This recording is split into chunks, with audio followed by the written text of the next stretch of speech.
San Diego, California. It is the afternoon of March 31st, 1973. The sports arena is packed, wrapped in an atmosphere that mixes the glamour of the era with the unmistakable roughness of classic boxing. In the center of the ring, the most famous man on the planet paces around in a white robe with his name embroidered on the back. Muhammad Ali, the self-proclaimed greatest. At 31 years old, Ali is not just a boxer. He is a cultural phenomenon, a political symbol, and the figure who dictates the rules of global entertainment. He comes into this riding a 10-fight winning streak following his defeat to Joe Frazier in 1971, and the entire world is clamoring for a multi-million-dollar rematch against Frazier or the definitive assault on the throne of the terrifying new champion, George Foreman. The punishment now, about 25 seconds left in the round. Ali, right-hand lead, has George Foreman slightly confused, but a straight left jab lances back, hangs on. What a tremendous pace in round number one. A good right hand taken on the left side of the jaw by Muhammad Ali. Oh, in George Foreman. There's the left hand in the eye of Foreman. Ali scoring some punches he's taking on the side of the head. 30 seconds left in round two. Look at Ali. Tremendous combination by Muhammad Ali. 10 seconds left now in round three. Right-left combination to the head of Foreman. Foreman again takes the right hand. Right hand. Ali super confident.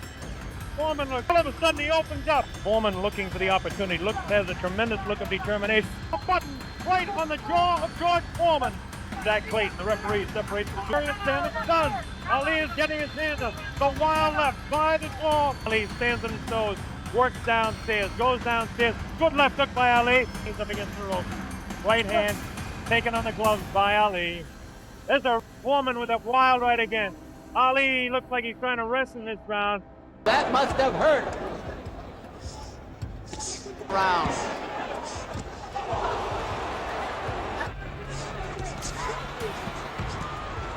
And up.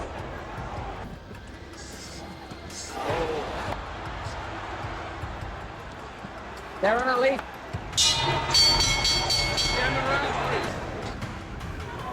That's still a good kick.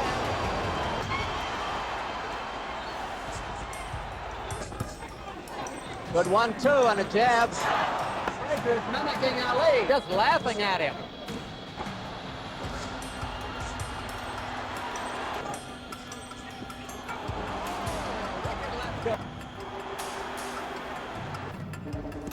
He tells Ali not to get that hand behind the neck. Well for Ali that missed.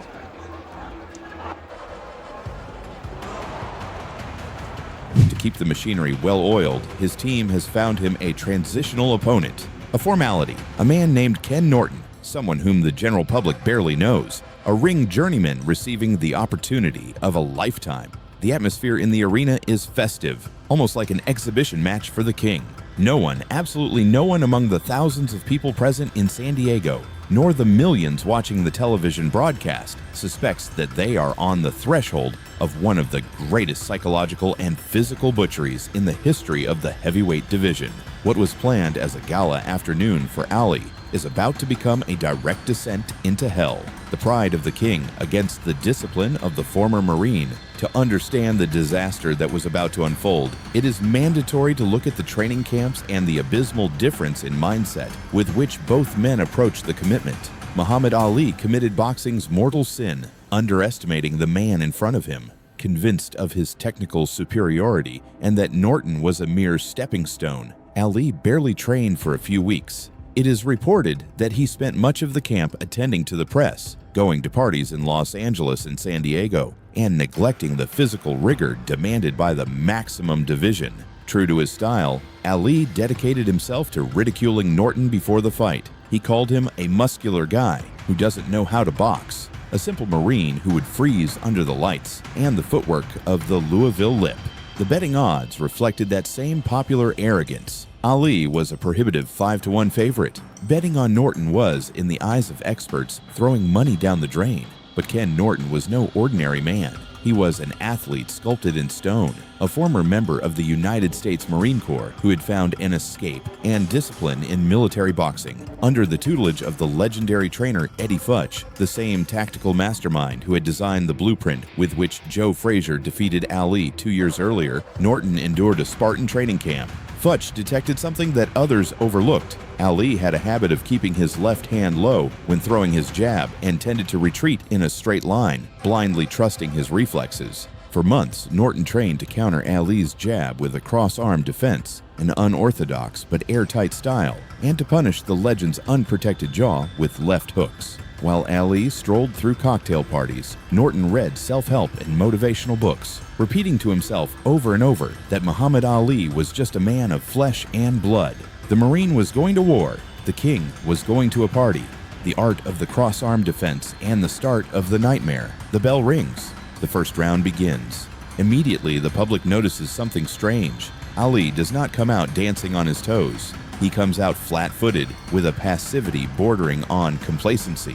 He attempts to establish his famous left jab, a blow as fast as a cobra's blink, but it crashes head-on into a wall of flesh and bone. Ken Norton presents himself in the center of the ring with the cross-arm defense. His right forearm protects his chin and midsection, while his left seals his solar plexus. Norton is not intimidated. He steps forward and begins to connect his own jab, a powerful, heavy blow that impacts Ali's face. Excited the crowd, so that it's possible to lose the fight. That's what happened once to Floyd Patterson here in California when he put a thing about California. Norton trying to make good use of that left and missed the second round. 1 minute gone in it.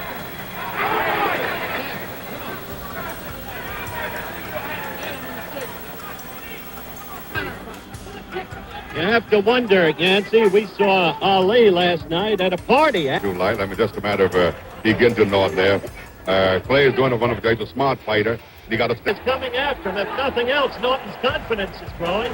A left to the stomach.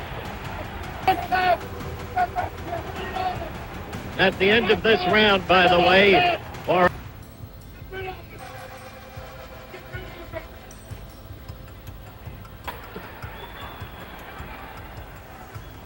half a minute to go in the second round.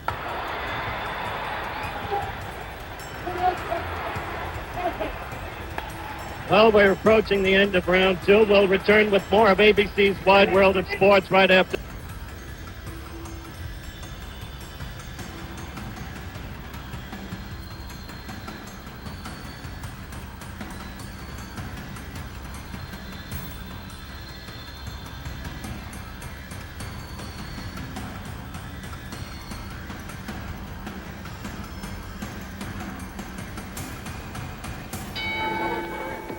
Back in the San Diego Sports Arena, the start of round three. I gave Kenny. There hasn't been much movement by Ali in this fight. He appears sluggish. But inside of him was the round he apparently wanted to knock Ken Norton out. Norton's stance gets up on the toes, circling to the left, flicking the left. The public is beginning to see the first touch of Muhammad Ali. The minute mark in round three.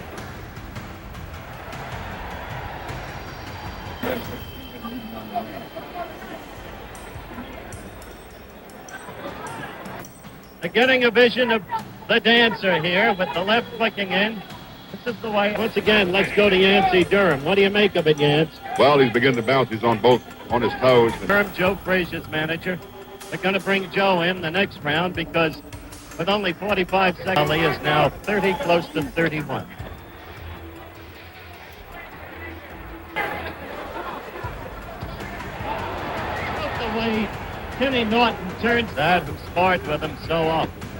We're approaching the end now of round three. Kenny Norton of San Diego has the crowd, of course, very much with him. Saw it, and then started to fight the Ali way, as you see him now doing. On the toes, circling stance, because Ali showed no movement. Now take a look at that right leg, will you? Otherwise, a lot of guys move different kind of ways to get their power. And I think this probably Ken's way of moving. Ali in the corner, and Ali is just blocking the blows with his gloves and arms.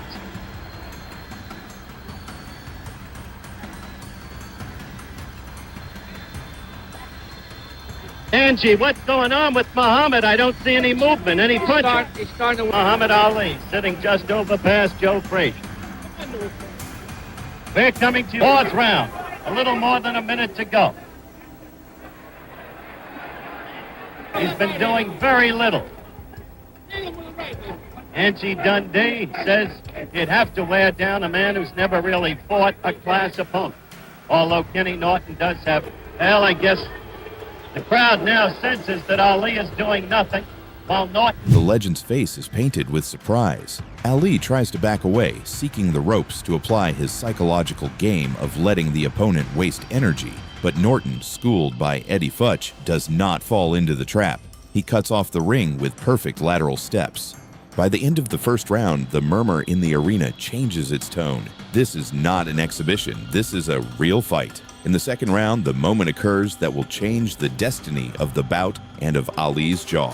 Muhammad Ali, looking to command respect, stands to trade punches on the inside. It is a terrible tactical decision born out of frustration. Norton slips a lazy straight punch from Ali, takes a small diagonal step, and unleashes an upward left hook with his entire body weight behind it. The impact is clean, sharp, brutal. At that precise moment, a bone cracks inside Muhammad Ali's face.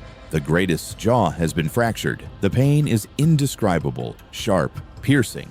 Any other human being would have put a knee on the canvas or sought a surrender in the corner. Ali, possessing an indomitable pride, decides to swallow the blood, clench his broken teeth, and continue the battle in an act of pure heroism and stubbornness. Round after round, the descent into hell. We reach the third round.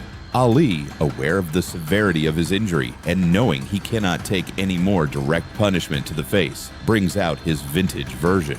He begins to dance. He gets up on his toes and circles to the left, looking to move away from Norton's powerful hand.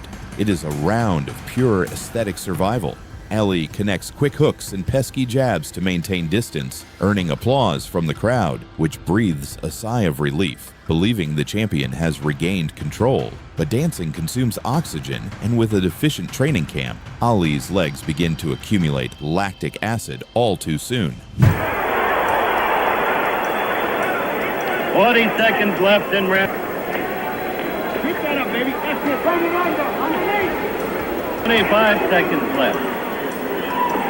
Not what you would call a scintillating effort.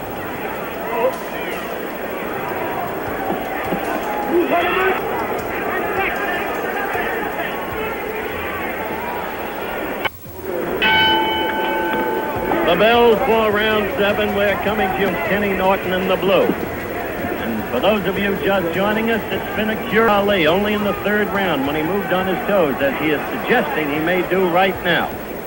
I've seen him fight so many times in the past, and now that we're as far along as Kenny Norton, well, you have to begin to wonder.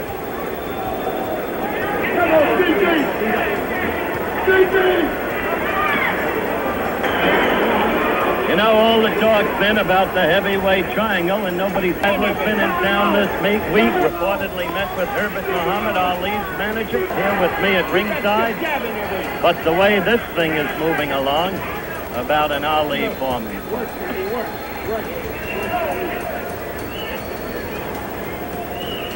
The living room, champ! Left in round 7. Still no real action by Ali. One doesn't even conjecture with the scoring, at least that's been my experience. Remember, the win from none to 4. You just can't tell how the referee and the two judges are scoring. Veteran boxing men. But you can win a fight on rounds and still point system because of the system of scoring. Incidentally, reminder of Pink and Phil Scott days in the Jack Sharkey era. Sluggishly toward its end. Half a minute left. Country again the opportunity to identify themselves. Come on! Let's go! Let's go! Come on with that, baby! Round is about to end. Put him under! And right after this message from our local station.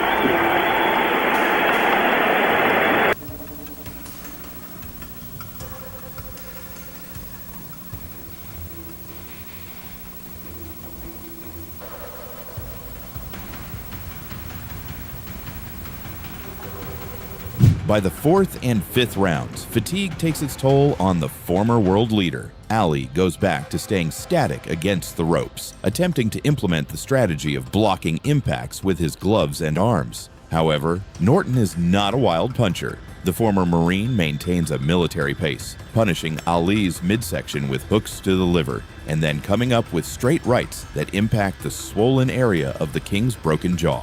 Angelo Dundee, Ali's eternal trainer, screams desperately from the corner for him to move, to react, but Ali seems trapped in a nightmare where his brain's commands do not translate into physical speed. The 6th and 7th rounds are an exhibition of systematic demolition. The San Diego crowd, which largely supports Norton since it is his resident city, begins to boo Ali's inactivity. The legend is suffering.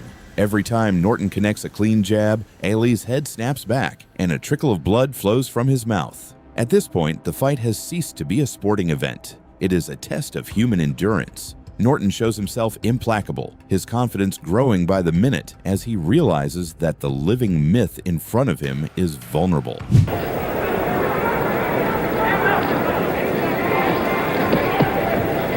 You see the countdown. Back live in the San Diego Sports Arena, the bell for round 9. Only 4 rounds left, especially in a lad's hometown. He has been not very much today. Ring in half. He hasn't even had to do it by his own precepts because Ali has it, because his left is too slow in its delivery and comes from too far away. Taking a rest against the ropes, and that cost Ali in the Frazier fight. You remember the 11th? That was the turning point of that fight in Frazier's favor.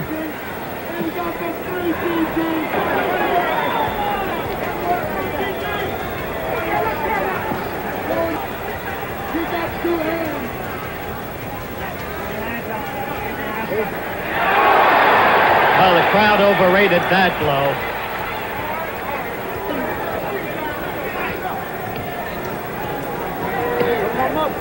Will still be proclaiming George Foreman an amateur.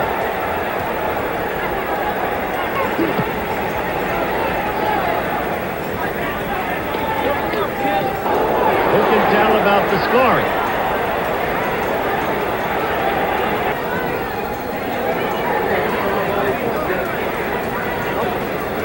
Round 10 is underway. Kenny Norton in the blue trunks against Muhammad Ali in the white.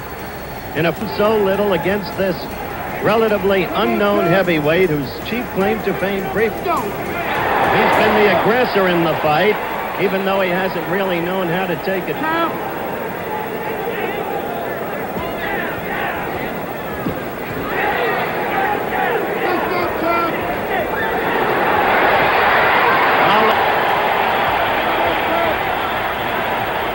Grow curiouser and round 10, minute and a half gone.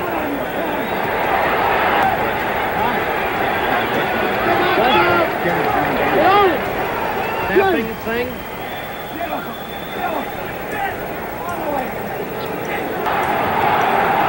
Crowd now beginning to exhort Kenny Norton. Advantage of the off-balance Norton. Norton appears so much younger, so much stronger. Frazier is exhorting Norton to keep those blows into the midsection. Now Norton's left is getting seconds to go. As you see the countdown on your screen. This week, but time doesn't permit it today. Instructions from Eddie Fudge, the shrewd trainer. They come out for round 11. But Kenny Norton, who hasn't been a good enough fighter to take advantage of the control he's had over around the 10th round, began to land to the belly effectively and even was getting the left jab. And it gone in round 11.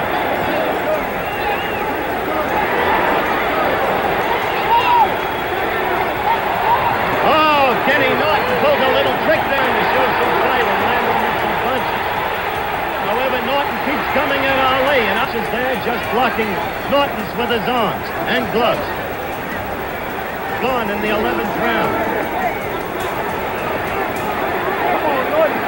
The pride of a god in decline. We enter the second half of the fight from the 8th to the 10th round. In Ali's corner, the doctors inspect the fighter's mouth. The swelling is evident, but Ali forbids them from stopping the fight. In the 9th round, Ali attempts a desperate offensive. He throws 3- and 4-punch combinations, looking for a miraculous knockout to erase the technical disaster he is experiencing. A few right hands manage to impact Norton's face, but the former Marine absorbs the punishment without blinking. Norton's physical conditioning is simply perfect. He looks fresh, with controlled breathing, while Ali looks exhausted, his shoulders slumped and his eyes fixed on the arena clock. Joe Frazier, who is commentating on the fight from the front row ringside next to the television microphones, watches with a mixture of respect and amazement. Frazier comments that Ali is making the mistake of fighting Norton's fight, staying at close range where the Marine's physical strength is superior. Norton's cross-arm defense continues to function like a medieval shield, dissipating most of the desperate attacks from a powerless Ali. In the 11th round, Ali's agony is total. Norton drags him to the corners and punishes him at will. Referee Frank Rustich watches the action closely, evaluating whether it is necessary to intervene. The crowd roars. Norton connects a direct hook to the stomach that doubles Ali over, followed by a cross right hand that impacts the fractured jaw once again. It is a miracle of genetics and willpower that keeps Muhammad Ali on his feet. He is not fighting for a belt. He is fighting to save the remains of his legendary legacy. The final round and the verdict of the 12th and final round arrives. The tension in the San Diego sports arena can be cut with a knife. Both fighters are fatigued, covered in sweat and blood, but Norton knows he is 3 minutes away from eternal glory. Ali, in one last burst of competitive pride, comes out to give it his all. He manages to connect a couple of straight lefts that halt Norton's advance and even flashes a mocking smile despite the agonizing pain in his face. It is the swan song of a wounded warrior. Norton responds with the fury of a man who refuses to let victory be snatched from his hands at the very last breath. He pushes Ali against the ropes, unleashes one final combination of hooks downstairs and upstairs, and the fight ends with both fighters throwing punches from bell to bell. It is the end of an absolute war. Silence takes over the venue as the judges tally the points under California's complex scoring system. Muhammad Ali walks to his corner with his mouth open, unable to close it due to the fracture, while Angelo Dundee applies ice to his battered face. Ken Norton waits in the center of the ring, arms raised, knowing he executed the blueprint to perfection. The official announcer takes the microphone to deliver the verdict. A split decision. Referee Frank Rustich scores the fight in favor of Ali, but the two judges score the bout in favor of Ken Norton. The winner and new North American Boxing Federation champion is Ken Norton. The arena erupts in a combination of local jubilee and global skepticism. The unthinkable has happened. The invincible man, the loudmouth who dominated the world, has been defeated and disfigured by a former Marine who earned just a fraction of Ali's multi-million-dollar purse. The Warrior's Redemption. The first battle between Muhammad Ali and Ken Norton was not just a sporting upset. It was a turning point in modern boxing history. It exposed the flaws of a mature Ali who could no longer rely exclusively on his youthful speed. And it elevated Norton as one of the most feared and underrated heavyweights of the 1970s, a man who would become the true stylistic nemesis of the greatest across 3 legendary fights. However, beyond the defeat and the loss of the bout, that night in San Diego magnified the myth of Muhammad Ali from a different perspective. The world already knew that Ali knew how to box, that he was fast, and that he was smart. But that night, fighting for more than 10 rounds with a broken jaw and refusing to quit, Ali proved he possessed the heart of an unbreakable warrior. It was the afternoon a Marine managed to break the flesh of the god of boxing, forcing him to transform months later into a much more mature, dangerous, and eternal competitor. Do you want to see more videos like this? Don't forget to subscribe and like. We promise to bring you the best of boxing week after week. See you in the next video.